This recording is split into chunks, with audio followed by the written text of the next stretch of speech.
하나님께서 우리에게 허락해 주신 말씀은 우리 구약성경 민수기 10장 1절부터 10절까지의 말씀입니다.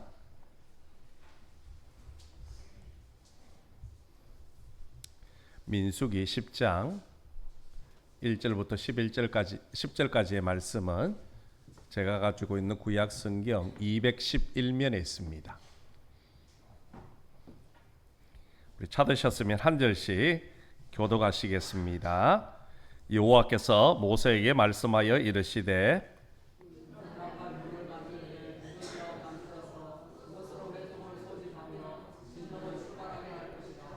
나팔 2개를 불 때에는 온 회중이 회막문 앞에 모여서 내게로 나아올 것이요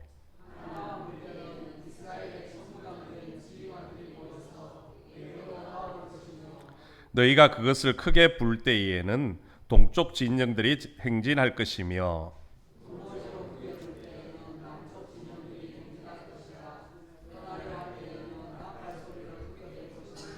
또 회중을 모을 때에는 나팔을 불 것이나 소리를 크게 내지 말며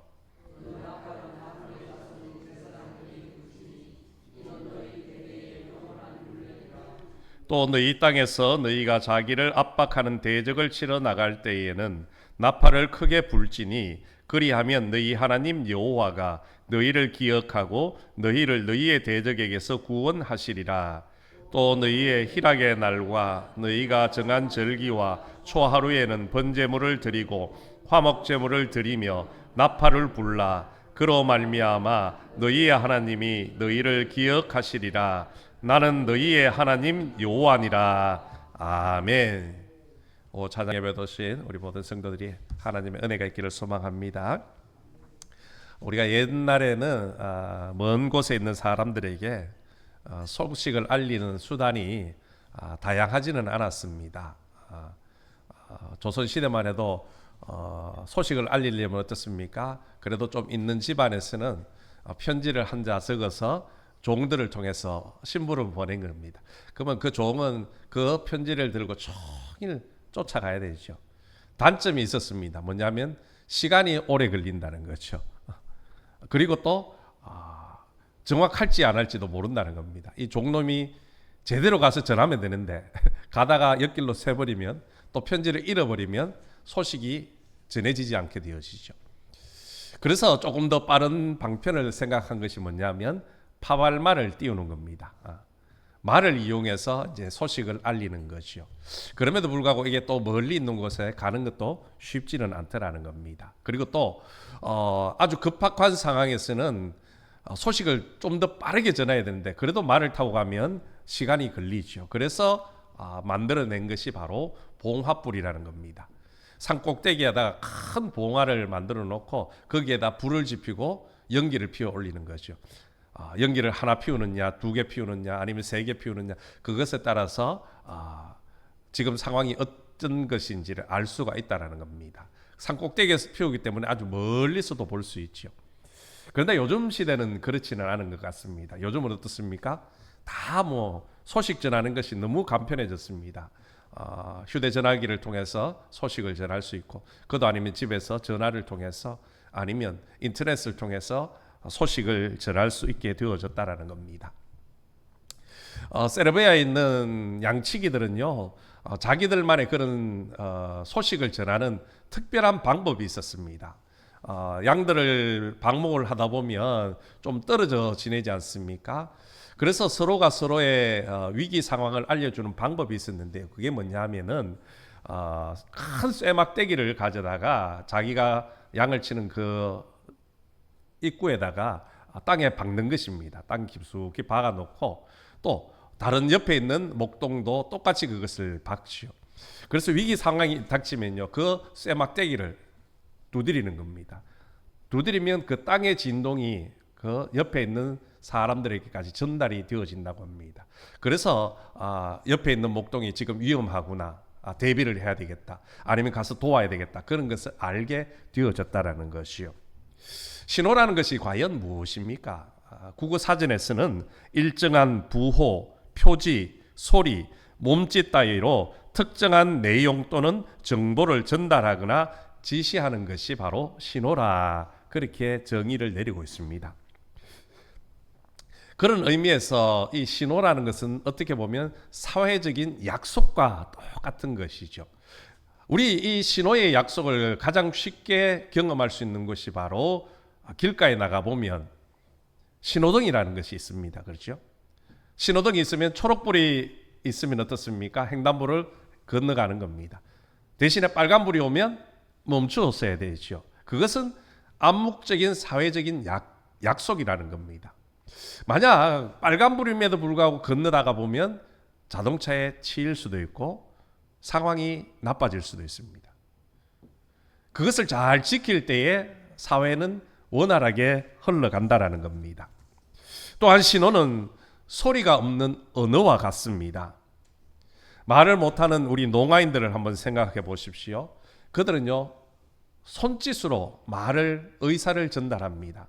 요즘은 텔레비전에 보면요, 아래쪽에 보면 동그랗게 해서 한 사람이 나와서 쉼없이 계속 손으로 이렇게 손짓하는 거 볼 수 있죠. 그 사람들이 바로 하는 것이 바로 수신호, 수화 아니면 수어, 그렇게 이야기를 한다는 것이요. 그래서 어떻게 보면 이런 것도 하나의 언어가 될 수 있다라는 겁니다. 마찬가지로 신호는 우리에게 있어서 소리는 없지만 우리에게 전달하는 또 하나의 언어라는 것이요. 그리고 그 신호를 우리가 잘 보고 그것대로 따라야지 우리 삶의 안전을 보장할 수 있다라는 겁니다.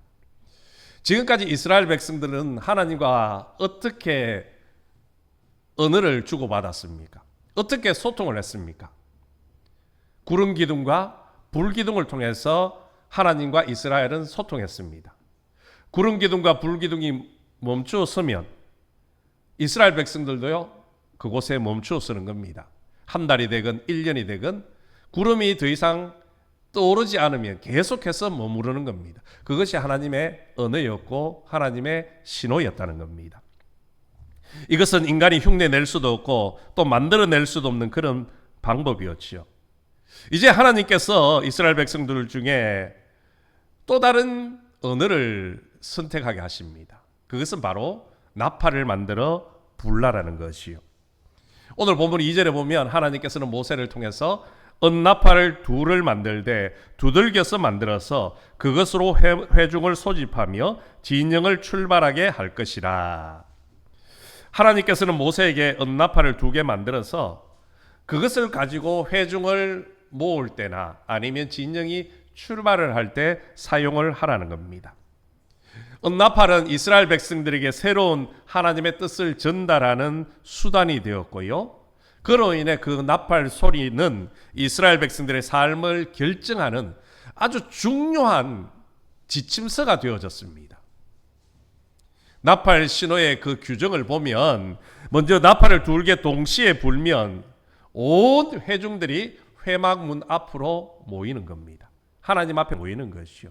그리고 모세를 통해서 들려주는 하나님의 음성을 순종하는 겁니다. 그리고 나팔을 하나만 불 때는 이스라엘 백성들 중에서 천부장과 또 지휘관들이 모여드는 것입니다. 이뿐만이 아닙니다. 나팔 하나를 크게 불 때, 즉 나팔을 짧게 급히 불 때에는요, 동쪽 진영이 출발을 하는 겁니다. 그리고 이어서 또 나팔을 크게 불면 이제는 남쪽 진영이 출발을 하게 되어진다라는 것이요. 이것뿐만이 아닙니다. 오늘 8절 9절에도 계속해서 또 9절 10절에도 설명하는 것이 나팔을 회중을 소집할 때뿐만이 아니라 대적을 물리치러 나갈 때도 나팔을 사용했고요. 또 하나님 앞에 기쁨으로 잔치를 벌이고 절기를 지킬 때에도 똑같이 나팔을 불어 하나님 앞에 감사했다라는 겁니다. 이처럼 나팔을 1개 부느냐 2개 부느냐 굵고 짧게 부느냐 아니면 다르게 부느냐 그 방법에 따라서 하나님과의 의사소통의 방법이 다 달랐다는 것이요. 그렇기 때문에 이스라엘 백성들은요, 항상 귀를 쫑긋 세우고 있어요. 귀를 하나님께로 그 나팔 소리에 집중을 하고 있어야 됩니다. 1개가 불리고 있는지 아니면 2개가 불리고 있는지 길게 불고 있는지 아니면 짧게 크게 부르고 있는지 늘 그것을 귀를 기울이고 들어야 했다는 겁니다. 그래야지 그 이스라엘 백성들 안에서 혼란을 막을 수가 있고요. 또 그 소리를 잘 듣고 있어야 출발을 할 때 같이 출발을 하는 겁니다. 그렇죠? 만약 그 소리를 제대로 듣지 못하고 옆집에는 보따리 사서 벌써 출발할 준비를 다 했는데 나는 아직도 준비를 못하고 있으면 어떻습니까? 뒤처지는 겁니다. 그렇죠? 뒤처진다는 것은 생명의 위협에 노출되어질 수가 있다는 겁니다. 여러분, 이처럼 신호는 말 없는 언어입니다. 나팔 소리는 하나님의 말씀입니다. 하나님께서는 직접 말씀하시는 대신에 이제는 나팔 소리를 통해서 이스라엘 백성들에게 하나님의 뜻을 전달하고 있더라는 것이요. 하나님께서는 은나팔 2개를 다양하게 불게 하심으로 이스라엘 백성들을 신호를 보내시는 겁니다. 뜻을 전한다는 것이요. 오늘날도 마찬가지입니다. 하나님께서는 이 시대를 살아가는 우리에게 다양한 신호를 보내고 계십니다. 제일 쉽게 받는 것이 무엇입니까? 하나님의 말씀이 있는 겁니다. 우리가 성경 말씀을 읽다 보면 하나님이 우리에게 감동을 주시는 말씀들이 때때로 있습니다. 어느 날 갑자기 그 말씀을 읽는데 가슴이 쿵 한다든지, 아니면 그 말씀을 읽었는데 은혜가 되어지고 눈물이 나는 경우가 있죠. 다 하나님이 들려주시는, 성경을 통해서 전하시는 하나님의 말씀이라는 것이요. 또 강단에서 들려지는 이 설교를 통해서도 하나님은 음성을 들려주시는 겁니다. 많은 사람들이 동일한 설교의 말씀을 듣지만은 느끼는 그 포인트는 다 다르다는 것이요. 받는 감동은 다 다르다는 것. 그것이 바로 하나님이 내게 주시는 말씀이라는 겁니다. 그리고 우리 모두가 또 기도할 때도 하나님의 음성을 들을 수가 있는 겁니다. 또한 우리의 환경을 통해서, 또 아니면 주변에 있는 사람들을 통해서 그런 신호들을 우리에게 보내주시는 것이요. 간혹 하나님께서는 우리의 몸을 통해서도 신호를 보내실 때가 있습니다. 하나님 말씀 앞에 온전히 살지 못하고 잘못된 길로 갈 때에 하나님께서 간혹 우리의 몸을 치시는 경우가 있더라는 겁니다. 물론 모든 질병들이 다 그런 것은 아닙니다. 그러나 간혹 하나님께서 말씀을 깨닫게 하시기 위해서 때로는 우리의 몸을 치시기도 하더라는 것이요. 중요한 것은 우리가 하나님의 신호를 잘 알아차려야 되는 겁니다. 이스라엘 백성들이 나팔을 부을 때 1개를 불고 있는지 2개를 부는지 길게 부는지 짧고 크게 부는지 그것을 잘 알아차려야 되는 겁니다. 그것처럼 우리도 하나님께서 우리에게 들려주시는 그 음성, 그 말씀에 잘 알아차려야 되는 것이요. 간혹 이렇습니다. 하나님께서 우리에게 몸을 통해서 말씀을 하고 있는데 그것을 깨닫지 못하고 여전히 잘못된 길로 가고 있으면 어떻습니까? 하나님은요, 그 강도를 높이시는 겁니다. 깨닫까 하고 돌아오게 하겠어. 그래도 깨닫지 못하면 어떻습니까? 더 크게 맞는다는 것이요. 여러분, 하나님은 우리에게 늘 신호를 보내시는 겁니다.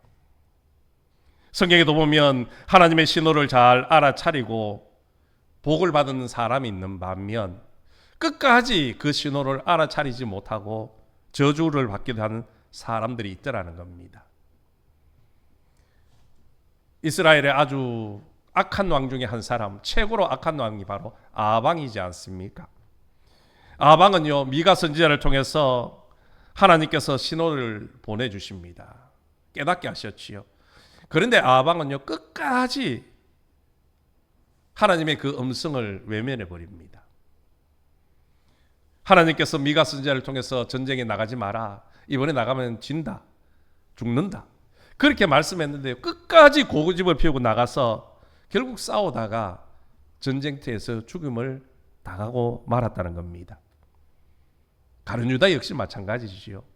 가룟 유다도 예수님께서 떡을 떼어주면서 이야기했지 않습니까? 분명히 네가 나를 팔 것이다. 내가 떡을 떼어주는 그 사람이 나를 팔 것이다 말씀을 하셨습니다. 그럼에도 불구하고 가룟 유다는요, 돌이키지 않았습니다. 그 떡 받아먹고 결국 나가서 예수님을 은 30에 팔아버리시오. 그것으로 끝난 것이 아니라 결국 나중에는 회개도 하지 않고 은 30을 그냥 제사장들에게 던져주고 목매달아 죽음으로 끝이 나고 말았습니다. 그런 반면에 하나님의 그런 음성을 알아차리고 깨닫고 회개한 영혼도 있지요. 바로 베드로라는 사람입니다. 베드로는 주님, 끝까지 내가 주님 따라가겠습니다. 어떤 일이 있어도 부인하지 않겠습니다. 그랬습니다. 근데 예수님 뭐라고 말씀합니까? 네가 닭 울기 전에 나를 3번 모른다 부인할 것이다. 결국 예수님의 말씀대로 예수님이 잡혀가는 그 현장에서 3번을 모른다 그렇게 부인을 하죠. 그 순간 닭이 웁니다. 꼬꼬대 꼬꼬대. 그 순간 베드로는 깨달았습니다. 그리고 회개하며 주님 앞에 돌아왔지 않습니까? 그랬을 때 하나님이 그 베드로를 사용하시고 복음 전도의 사역, 복음의 일꾼으로 세워주시더라는 겁니다. 하나님께서는 다양한 방법으로 신호를 보내시는데요. 우리가 그것을 잘 알아들어야 되는 겁니다. 알아들어야지 어려움 당하지 않는다는 것이요. 어떻게 하면 우리가 그것을 잘 알아들을 수가 있습니까? 그것은 딱 한 가지입니다. 우리가 영적으로 민감한 거죠. 이스라엘 백성들은 그 응답할 소리가 울려 퍼지는지 안 울리지 않는지 항상 그 삶 속에서 귀를 쫑긋하고 살아야 되는 겁니다. 늘 긴장감을 가지고 살아야 되는 것이요. 일을 할 때든지 아니면 다른 무엇을 할 때든지 항상 귀는 열려 있어야 된다는 겁니다. 그래야 나팔 소리가 불릴 때에 그 나팔 소리를 듣고 회막문으로 모일 것인지 아니면 진영으로 준비하여서 행군을 할 것인지 그것을 알아차릴 수 있기 때문이라는 것이요. 여러분, 우리도 마찬가지입니다. 하나님의 음성, 하나님의 말씀을 알아차리기 위해서는요, 늘 깨어서 기도하며 살고 있어야 되는 겁니다. 영적으로 깨어 있어야 된다는 겁니다. 영적으로 민감하지 못하면 하나님의 말씀이 들려줘도요, 듣지를 못하고 이해를 못하는 겁니다. 깨닫지 못하는 것이요. 그러면 결국 가룟 유다처럼 하나님 앞에 버림받게 되어진다는 겁니다. 여러분, 사람이 술에 취하면요 감각이 무뎌진다고 하지 않습니까? 그래서 술 취한 사람은 넘어져도요 아픔을 잘 못 느껴요. 그러다 보니까 세상 말로 하면 객기가 좀 부려집니다. 그렇죠? 괜히 지나가는 사람들 붙들고 시비 걸다. 그렇죠? 가만히 있는 전봇대 바라보면서 비틀비틀거린다고 발로 차고요. 괜히 객기 부립니다. 그러다가 몸 상하죠. 여러분, 우리 역시 마찬가지입니다. 세상의 즐거움, 세상의 쾌락에 취해 있으면요, 우리의 영이 둔해지는 겁니다. 영이 둔해지면요, 하나님의 말씀이 들려져도요, 깨닫지 못하는 거예요. 깨닫지 못하면 말씀대로 살지 못한다는 것이요.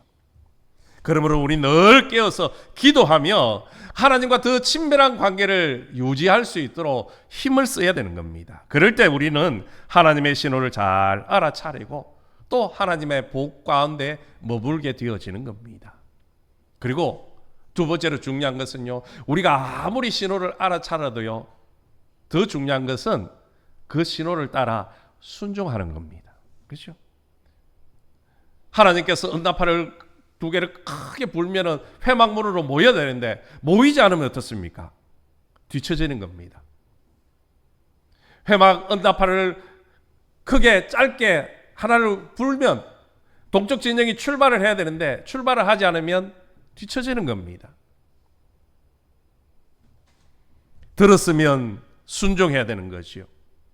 이와 마찬가지로 오늘날 우리 역시 우리를 인도하시는 하나님의 말씀에 불순종하면 하나님의 인도하심 받지 못하고요, 낙오되는 인생을 살게 되어지는 겁니다.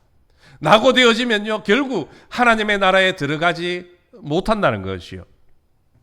여러분, 앞을 보지 못하는 사람이 한 번도 가지 못한 곳을 가면서 그 길을 인도하는 사람을 따라가지 않으면 어떻게 되겠습니까? 결국 목적지에 도착하지 못하게 되어지는 겁니다. 인도하는 그 사람을 따라가야지 안전하게 도착을 할 수 있더라는 겁니다. 만약 우리를 인도하시는 하나님의 말씀에 불순종하면서 천국에 이르려고 한다면 그것은 마치 맹인이 인도자의 그 지시를 무시하고 내가 찾아보고 가보겠습니다, 나 혼자 갈 수 있습니다 하는 것과 똑같다라는 겁니다. 왜입니까? 하나님의 나라는 말씀에 순종하는 자에게만 열려져 있기 때문이라는 것이요, 그 말씀을 믿고 따라가는 사람만이 들어갈 수 있기 때문이라는 거죠. 그러므로 우리는 어떤 경우에도 하나님의 말씀에 순종해야 됩니다. 하나님의 말씀을 거역하는 것은요, 스스로 하나님의 나라를 포기하는 것이고 멸망을 자초하는 어리석은 행위라는 겁니다. 그러므로 오늘 저와 여러분은 하나님의 말씀을 잘 들을 수 있도록 영의 귀가 열리기를 축복합니다. 그리고 그 들려지는 말씀대로 순종하셔서 하나님의 나라에 다 들어가는 은혜가 있기를 간절히 소망합니다. 여러분, 우리는 듣고 순종해야 되지만 또 한 가지 더 해야 될 것이 있습니다. 그것은 바로 하나님의 나팔 소리를 세상 가운데 울려 퍼뜨리는 겁니다. 하나님은 우리를 세상의 나팔수로 세워주셨다는 겁니다. 세상 사람들은 아직도 길을 몰라서 방황하고 있습니다. 하나님의 말씀을 몰라서 이 길인가 저리 길인가 헷갈려 하고 있다는 것이요, 위기가 찾아왔음에도 불구하고 위기인 줄도 모르고 살아가고 있다는 겁니다. 우리가 그들에게 해야 될 것은 바로 하나님의 그 구원의 소식, 복된 복음의 소식을 세상 가운데 울려 퍼져야 될 나팔수라는 겁니다. 나팔을 불지 않으면 세상 사람들 듣지 못하는 게 됩니다. 파수꾼이 깨어서 위기 상황에 나팔을 불지 않으면 자기뿐만이 아니라 다른 모든 사람들도 죽임을 당하게 되어지는 겁니다. 여러분, 우리는 그 나팔을 불고 그 나팔 소리를 따라 행군해야 될 주님의 일꾼들입니다. 성경에 보면 우리 주님 마지막에 오실 때에 천군 천사가 나팔 불며 오신다고 말씀해 주셨습니다. 그때 우리는 그 나팔 소리를 들어야 되고요, 그 나팔 소리를 듣고 주님 앞으로 달려가야 되는 겁니다. 그리고 또한 그 나팔 소리가 울리기 전에 우리가 세상 사람들에게 구원의 소식을 나팔 불며 전해야 한다는 겁니다. 오늘 우리 모두가 나팔수로서 복음 전하는 삶이 되시고, 또한 하나님의 그 나팔 소리에 늘 민감하게 경청을 하시고 순종하셔서 하나님의 구원의 축복 가운데 머무시는 저와 여러분 되시기를 주님의 이름으로 축원합니다. 하나님 아버지 감사합니다. 하나님께서는 이스라엘 백성들에게 새로운 말씀의 언어를 주셨습니다. 그것은 바로 은나팔을 만들어 불며 하나님의 뜻을 전하셨고, 이스라엘 백성들은 그 나팔 소리를 듣고 순종하며 나아갈 때 하나님의 은혜와 하나님의 축복의 은혜를 누리게 된 줄로 믿습니다.